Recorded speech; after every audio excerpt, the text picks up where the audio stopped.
Hello, hi, welcome to my channel or welcome back. So I started this channel because I wanted a place and an excuse to talk about books and what I've been reading.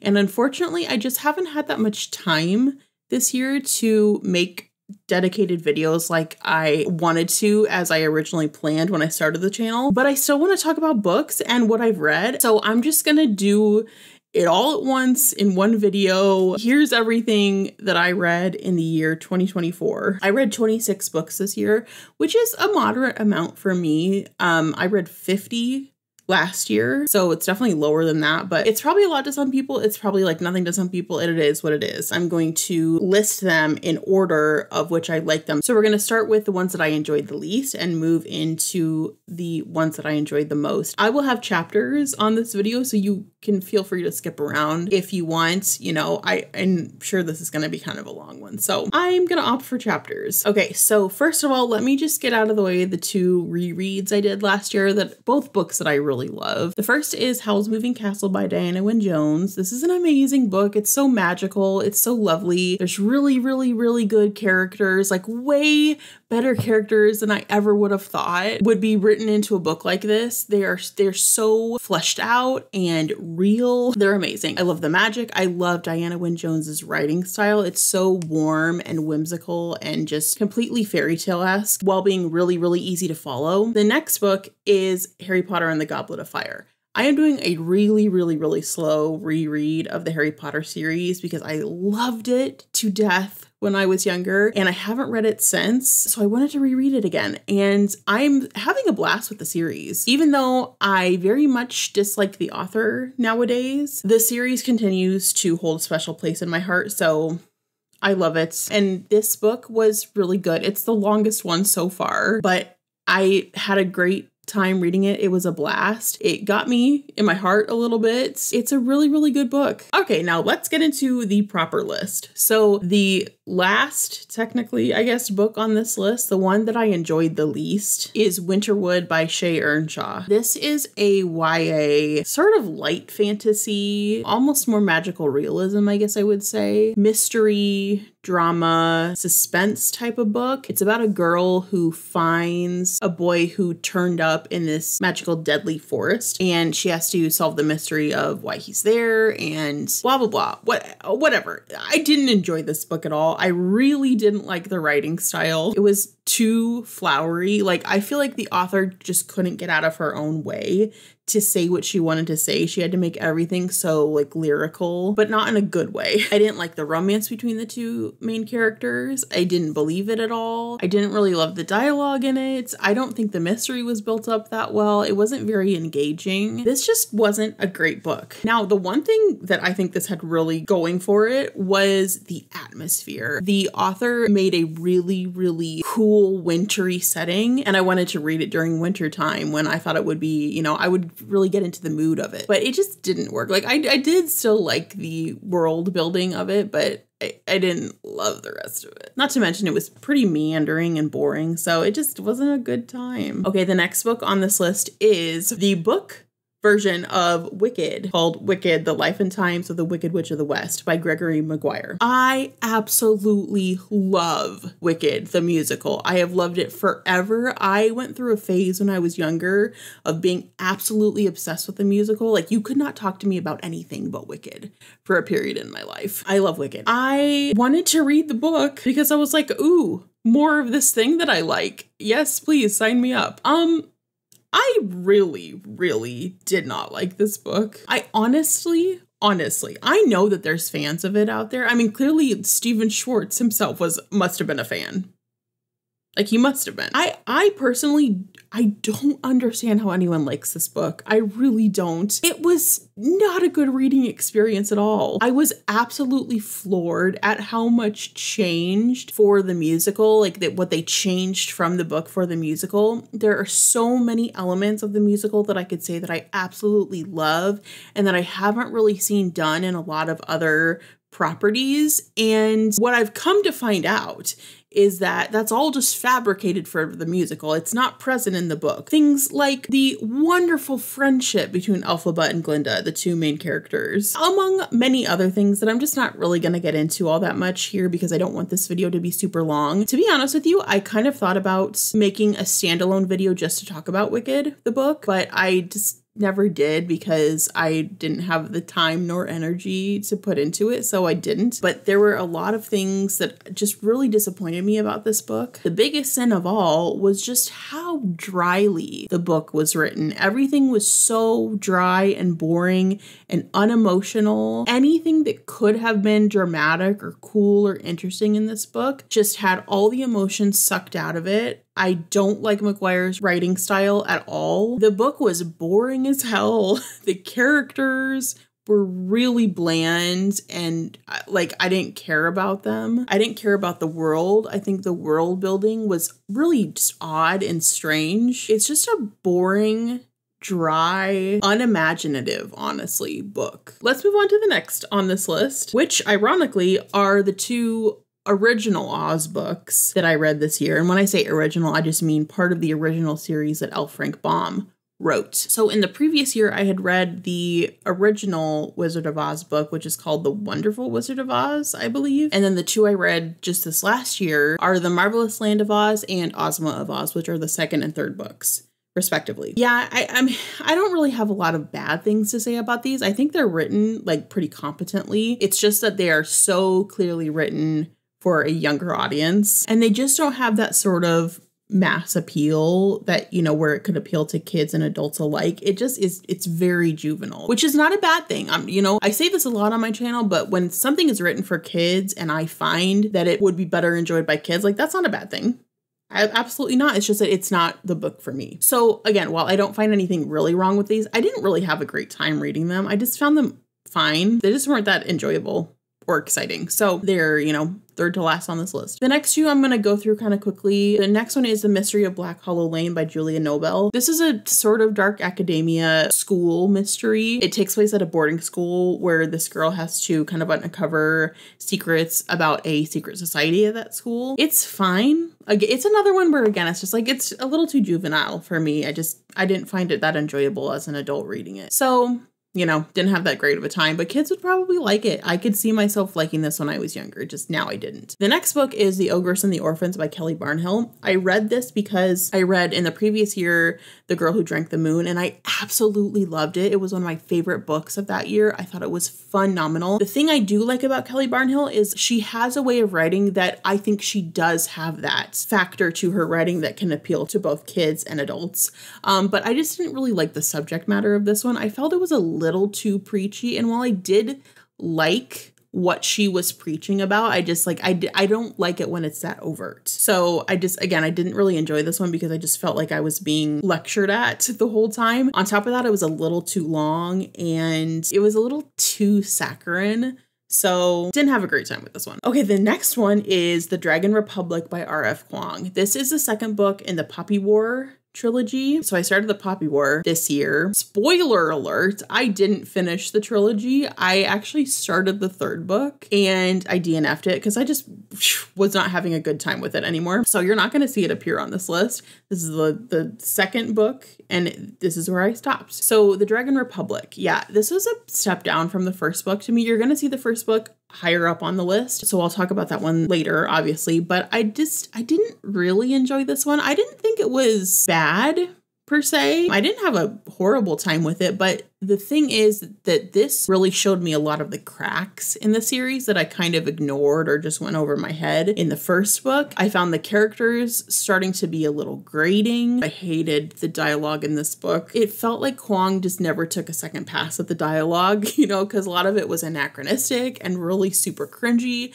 and overly melodramatic. It didn't fit the story. Like she wanted it to have a lot of gravitas and drama, but it felt really cheesy cheesy and campy to me a lot of the time. So it was just, you know. And on top of that, I don't really care for where the plot is going. Like, I just didn't really care for the plot anymore. It wasn't very exciting. It didn't draw me in as much as it did in the first book. So yeah, I didn't have a good time with this one. And obviously I didn't after the series. Okay, the next book is If We Were Villains by M.L. Rio. This is not fantasy actually, which is strange for me, but I stepped out of my comfort zone this year a little bit and I read some non-fantasy, okay? So, but yeah, this is a dark academia murder mystery book. So usually with dark academia, the subject that the students are studying is like the classics, Greek and Latin literature. But in this book, instead of classics, the students are studying Shakespeare.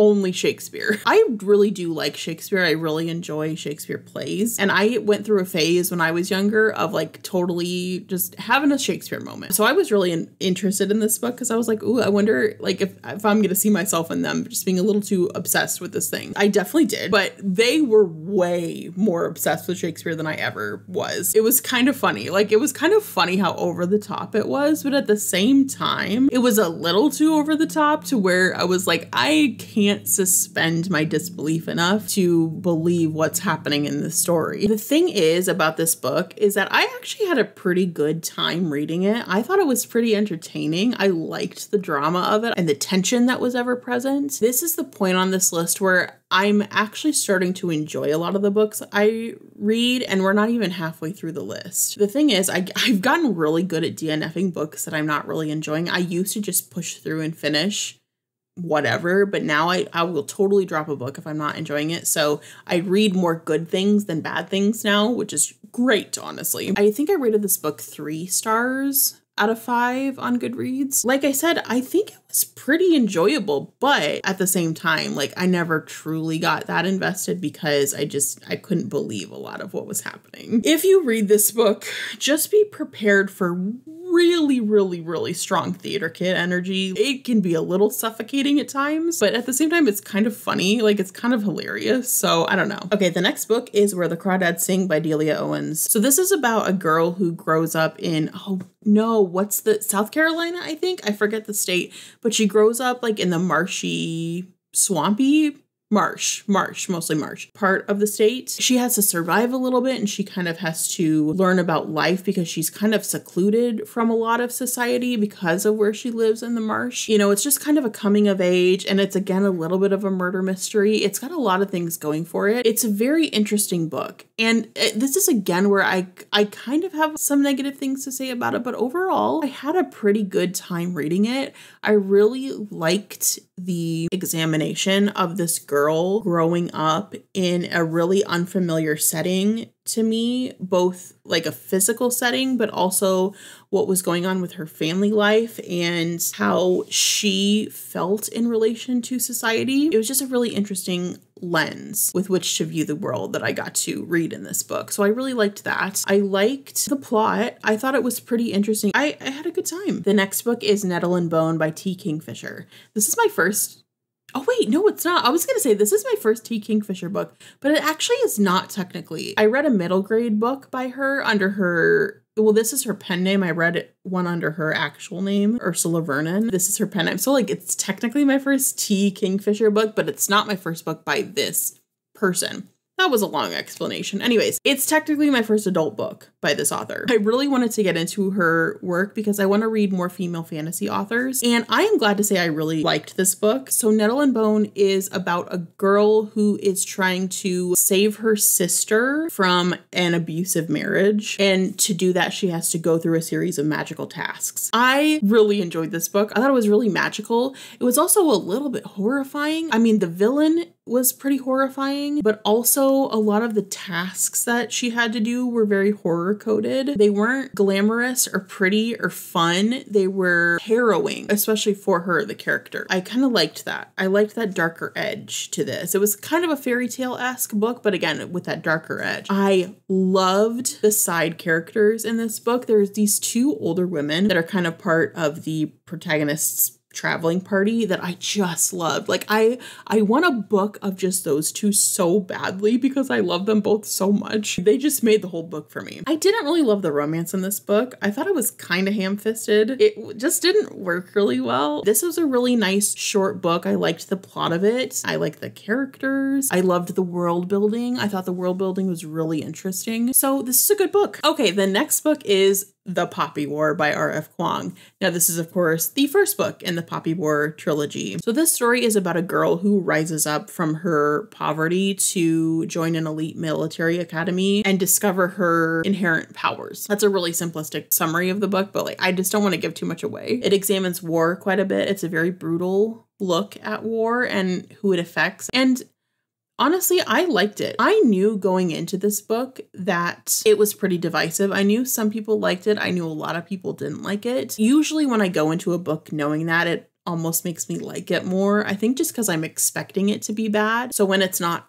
as bad as a lot of people say, I tend to like the book more. And that's certainly the case here. I liked Wynne in this book. Wynne or Wynne. I don't know how you pronounce her name, but I'm going to say Wynne. I don't know if that's incorrect. As I kind of mentioned before, I didn't like her as much in the second book. She really started to grate on me. And in the third book, she really became intolerable. I just couldn't take her at that point.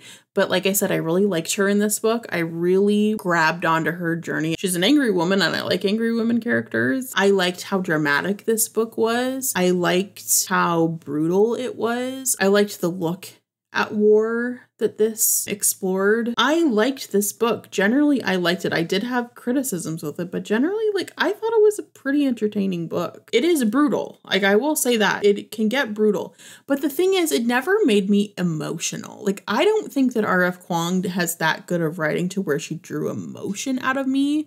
I could objectively say that a lot of things that happened in this book were bad and horrible, but I was never sad about them like I wanted to be. So I didn't love the book, but I liked it. The next is Hollowpox, The Hunt for Morrigan Crow by Jessica Townsend. This is the third book in the Nevermore series. It's a middle grade series about a girl who gets whisked away to a magical world once she realizes that she's special. And so in this book, it is, as the title suggests, there's a witch hunt essentially for this character because she's being blamed for a plague, which is so topical. The amount that real life was mirrored in this book, and this book, by the way, was written before the pandemic happened. The amount of like prophecy, like how prophetic this book was, it was a little eerie, but it just showed how realistic Jessica Townsend wrote the things that happened in this. Like it was wild. I continue to really love the world building that she has in the Nevermore books. It's so magical and whimsical. It's cute, but at the same time, things can get a little bit dark. It's kind of like Harry Potter in that way. It's really fun. I love Nevermore. Okay, let's move on. The next book, my sixth favorite book this year, it was The Ocean at the End of the Lane by Neil Gaiman. Now, unfortunately, there's some things that have come out about Neil Gaiman, so that's, I mean, unfortunate is a good word. It's bad. It's just not good. I read this before those things came out. I'm kind of turned off from reading his books now, but I will say I did really like this book. I loved that this book was super nice and short. I got through it pretty quickly. I like short books. I've come to realize that about myself. I really do enjoy short books. I loved the soft magic. I loved how things were kind of unexplained. I mean, really unexplained. Like you did not know a lick about the magic. There was no magic system. Things just happened, but I really liked that. It was mysterious. A lot of times I don't really like these kind of more abstract kind of books, like the way that they're written where you don't really know what's going on, but somehow it just worked so well for me in this book. I really liked the mysteriousness of it all and the unknown of all the magic and a lot of the fantastical elements. I found it really captivating. I really enjoyed it. The next book, now we've cracked the top 5, technically, is The Eye of the World by Robert Jordan. This is the first book. I'm sure everyone knows what this is, but just in case, it's the first book in the Wheel of Time series, which is an epic fantasy, save the world story. I really, really enjoyed The Eye of the World. I thought it was a really great start to this epic fantasy series. Unfortunately, I haven't gotten any farther with the series just because, as I said earlier in the video, I just have kind of fallen out of love with these big chunky books. I just don't love the door stoppers anymore. They're so tedious to me to read. I don't like spending forever on a book. I mean, I guess if I'm really enjoying it, I do, but just for the most part, I'm just way too intimidated by those. So I've had a really hard time getting back into the Wheel of Time, but I don't not want to. It's a weird dance my brain's doing. But anyways, I did like this book. It was really fun. I will link the video I made talking just about The Eye of the World if you want to know more of my thoughts. I had a lot to say about it. To sum it up quickly, I didn't really like the characters, nor did I like the pacing, but I really loved the world building and the plot. I just think this world is so epic feeling. I love the magic that's been introduced. You can tell that it's gearing up for a really awesome story. So I love that. Like I said, I think it's a really good beginning. I'm having a really great time with the Wheel of Time so far. One book in. And yeah, I really liked this book. The next on this list is actually not one book, but technically 4, because I started the Kate Daniels series by Ilona Andrews this year. And let me tell you, this series sort of took over my world. I started it towards the end of the year and it completely got its hooks sunken in me, okay? I actually wanted to read this a year ago, but I just put it off because, I don't know, I wasn't feeling urban fantasy. Oh, by the way, I should say this is an urban fantasy series set in an alternate world, Atlanta, where magic has taken over the world with a vengeance. Like magic used to be in the world, and then technology came and kind of pushed magic aside, and now magic is back and it's kind of screwed the whole world up. And now there's monsters, there's a lot of mythical type of creatures and deities, there's shifters like werewolves and stuff like that, vampires, blah blah. There's a lot of stuff. And the main character is Kate Daniels. I started this series hearing so much that the first book was just not really that great and like don't judge it by the first book, but I really liked the first book. I actually had a really fun time with it. I thought it was very entertaining. I read the first book and then I just kind of kept going and I'm still reading it. I'm on the 5th book right now. I'm in the middle of reading it. It's been a really awesome time. This series just totally took me by surprise and it's totally just taken up residence in my brain and has not left since I started it. I read the first 4 books, as I said, Magic Bites, Magic Burns, Magic Strikes, and Magic Bleeds, and they've just kept getting better and better. I'm so excited to keep continuing on with the series. I'm kind of trying to pace myself now because I don't want to finish it all and then have nothing left to read. I'm really scared of that. Honestly, this is kind of a big deal to me because I don't really like series that much. I really prefer standalone books a lot of the time, but I absolutely love the series. I think the characters are so well written. I love the world building. It's not really that pleasant of a world. Like it seems like a pretty scary world to be in, but it's crafted really well. I like the magic. I like the character relationships that have formed. I love the plots. Ilona Andrews really figured out stakes and how to make really good stakes in each book. So every single book feels so dire, but not exhausting. Like it's not an exhausting dire where each book I'm just like this again, like these huge stakes again. It's so exciting every time still. I am having such a blast with this series. And there's a lot of heart to it too. Like there's a really good amount of drama, but again, not melodrama. Like they make good stakes in these books. I don't know how they do it. It's so good. I'm loving this series. This was my 4th favorite conglomerate of books that I read this year. All right, number 3, 3rd favorite is again another series. This time it's Discworld by Terry Pratchett. This last year I read Equal Rites, Mort, Sourcery, and Wyrd Sisters. 2 of those books, Equal Rites and Wyrd Sisters, are part of the Witches series. Mort is the Death series, and then Sourcery is the Rincewind series within Discworld. And if you don't know, Discworld is like this massive 40+ book series. It's absurdist fantasy. I have a whole video where I talk about kind of my thoughts and feelings when I began my Discworld journey. A lot of what I said in that video still rings true. I love so much about Discworld. It's probably my favorite series of all time. I haven't gotten into what I understand from the fan base as some of the best books of the series, so that's why it's not really topping the list of what I read last year. But that said, these books were all pretty solid. I had a really good time with a lot of them. I had a great time with a few of them. Equal Rites and Wyrd Sisters just totally spoke to me. I loved them so much. I'm so excited to get to more witches books. I think just because as a woman reading fantasy, especially older fantasy, there's just not a lot of female representation. And so seeing the characters that Terry Pratchett made in the Witches series and have them being women is just, again, it just speaks to me, and I just love it so much. And I don't love it just because I identify with them. I do love these books because they're good. They're really entertaining, and they've got great female characters. I loved both of them so much. And that's not to mention Mort and Sourcery. I really liked these two. I loved Mort. I think it's a great start to the Death series. I'm really excited to see more of Death, the character. He seems like a really well-crafted character. I'm so invested in him already. I want to see his misadventures. And then Sourcery, this one was my least favorite of the ones I read. I didn't love it, but I still really enjoyed it. That's the thing about Discworld. Like, even bad, quote unquote, bad Discworld, it's still really good. Like, these are still really good books. I love the world building. I love the magic. I love the prose. I love the characters. I love everything about this series. So these were my third favorite conglomerate of books, again, that I read last year. Okay, top two. Now, I'm going to be honest, I actually had a really hard time deciding between these two because I loved them both so much, and they both just like got me. They got me. So at a very close second, Carrie Soto is Back by Taylor Jenkins Reid. I've never read a Taylor Jenkins Reid book before. I know they're super, super popular, but I've never read one. So I really wanted to start. And the reason I went with this book is because I've heard from a lot of people that have read other Taylor Jenkins Reid books that they didn't like this one as much as the other. So I was like, oh, let me just start with this then. So then I'm not disappointed. Honestly,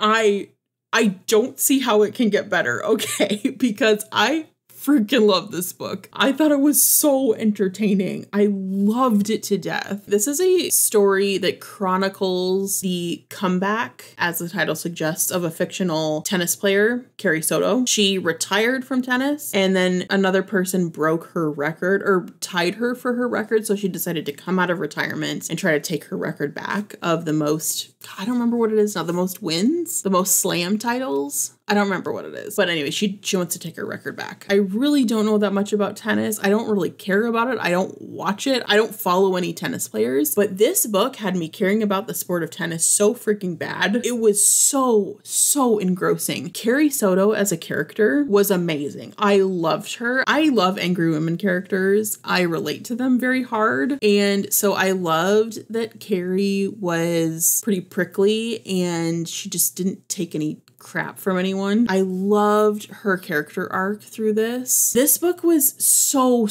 engrossing. It got me in my feelings a little bit. Like I said, I don't understand how Reid's books can get better than this. I'm really excited to try more, but I really loved this one. And now here we are. My favorite book that I read last year was The Heroes by Joe Abercrombie. This is the, oh God, 5th book in the First Law world of books, extended universe, whatever you want to call it. So there's the original trilogy of First Law, and then he wrote 3 standalone books in the same world. So this is the second of the standalone books. Okay, The Heroes.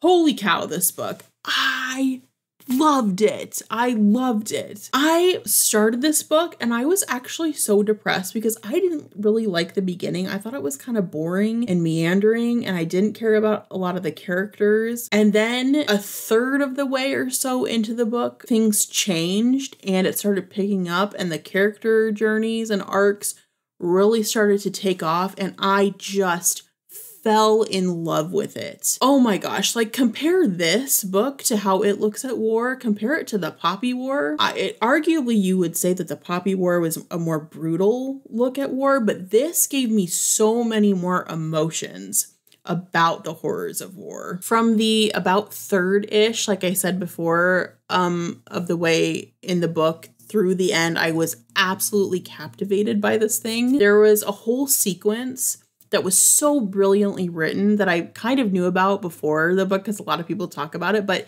it was actually really incredible where, so it's a battle sequence, but the point of view keeps changing from the character who gets killed to the killer, and that just keeps happening. So character A gets killed by character B, and then the POV switches to character B, B gets killed by C, it switches to character C, you know, and on for a while. It was so freaking cool. I loved it. I don't know who I was supposed to be rooting for, but goddamn if I wasn't rooting for someone. Like there were a few characters I was definitely rooting for. And yet Abercrombie still did a great job of making pretty much all of them really gray, morally gray, very nuanced. I love the philosophy that he gets into with his books. I love the theming. Like, I don't care if he preaches at me because he does it in such an entertaining way. I've never read another author that writes better battle scenes than Abercrombie, not only because the action itself is really good, but because he gets into the characters' heads of the characters that are participating in the battle or the fights. He gets into their heads so well that I feel like I'm there. Like if the characters are really anxious before a battle, I feel that. I'm so genuinely scared that I don't know who's gonna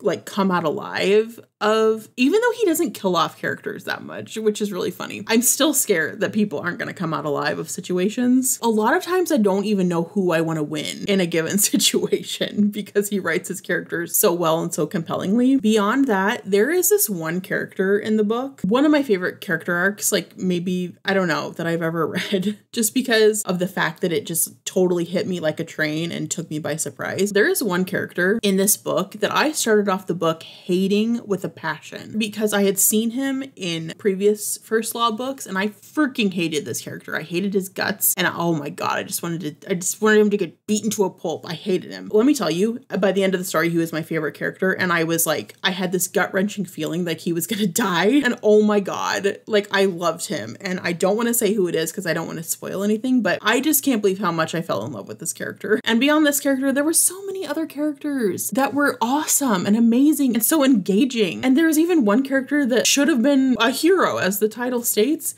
and yet he was like so completely obnoxious and arrogant and just like I couldn't stand him. And I loved that. Beyond all that, I love how Abercrombie structures, especially the endings of his books.